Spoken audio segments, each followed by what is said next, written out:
সেরা সেরা সেরা, এক কথায় সেরা। এটাকে হয়তো সেরা বললেও ভুল হবে, সেরার উপরে যেটা আছে ওইটাই। তাসকিন অপ্রতিরোধ্য, তাসকিন আজ যা করে দেখালেন তা এক কথায় প্রশংসা কীভাবে করবো তা মাথায় আসছে না। 7টা উইকেট, 4টি ওভার বল করে, মাত্র 19 রান খরচ করে, 7টি উইকেট। যা ক্রিকেট ইতিহাসের তৃতীয় বোলার হিসাবে টি-20তে 7 উইকেটের প্রাপ্তি তাসকিনের।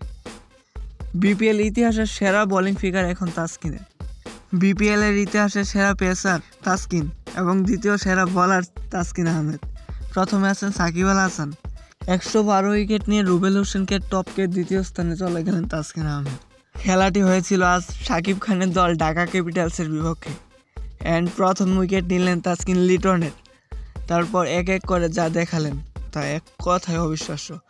7টি উইকেট। তাসকিনকে মাঠে অভিনন্দন জানালেন ইংলিশ তারকা স্টিফেন স্কনিস। এক ম্যাচে 7 উইকেট, এর আগের ম্যাচে 3 উইকেট, মোট 7, 8, 9, 10 উইকেট। এখন তাসকিন আহমেদ এবার বিপিএল আসরের সেরা উইকেট টেকার। এখন দেখার পালা তাসকিন আহমেদ শেষ অবধি প্রথম স্থানে থাকতে পারেন কিনা।